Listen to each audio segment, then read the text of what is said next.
কেউ কথা রাখেনি। ৩৩ বছর কাটল, কেউ কথা রাখেনি। ছোটবেলায় এক বষ্টমী তার আগমনীর গান হঠাৎ থামিয়ে বলেছিল, শুক্লা দ্বাদশীর দিন অন্তরাটুকু শুনিয়ে যাবে। তারপর কত চন্দ্রভোগ অমাবস্যা চলে গেল, কিন্তু সেই বষ্টমী আর এলো না। 25 বছর প্রতীক্ষায় আছি। মামাবাড়ির মাঝি নাদের আলী বলেছিল, বড় হও দাদা ঠাকুর, তোমাকে আমি 3 প্রহরের বিল দেখাতে নিয়ে যাব। সেখানে পদ্ম ফুলের মাথায় সাপ আর ভ্রমর খেলা করে। নাদের আলী, আমি আর কত বড় হব? আমার মাথা এ ঘরের ছাদ পুড়ে আকাশ স্পর্শ করলে তারপর তুমি আমায় 3 প্রহরের বিল দেখাবে?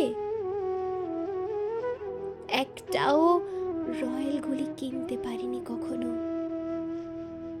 লাঠি লজেন্স দেখিয়ে দেখিয়ে চুষেছে লস্কর বাড়ির ছেলেরা। ভিখারির মতন চৌধুরীদের গেটে দাঁড়িয়ে দেখেছি ভিতরে রাস উৎসব। অবিরল রঙের ধারার মধ্যে সুবর্ণ কঙ্কন পরা ফর্সা রমণীরা কত রকম আমোদে হেসেছে। আমার দিকে তারা ফিরেও চায়নি।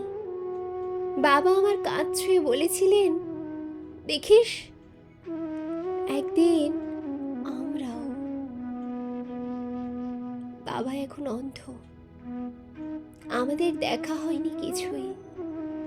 সেই রয়্যাল গুলি, সেই লাঠি লজেন্স, সেই রাস উৎসব আমায় কেউ ফিরিয়ে দেবে না। বুকের মধ্যে সুগন্ধি রুমাল রেখে বরুণা বলেছিল, যেদিন আমায় সত্যিকারের ভালোবাসবে সেদিন আমার বুকেও এই রকম আদরের গন্ধ হবে। ভালোবাসার জন্য আমি হাতের মুঠোয় প্রাণ নিয়েছি। দুরন্ত ষাঁড়ের চোখে বেঁধেছি লাল কাপড়। বিশ্ব সংসার তন্ন তন্ন করে খুঁজে এনেছি 108টা নীল পদ্ম। তবুও কথা রাখেনি বরুণা। এখন তার বুকে শুধুই মাংসের গন্ধ। এখন সে যে কোনো নারী। কেউ কথা রাখেনি।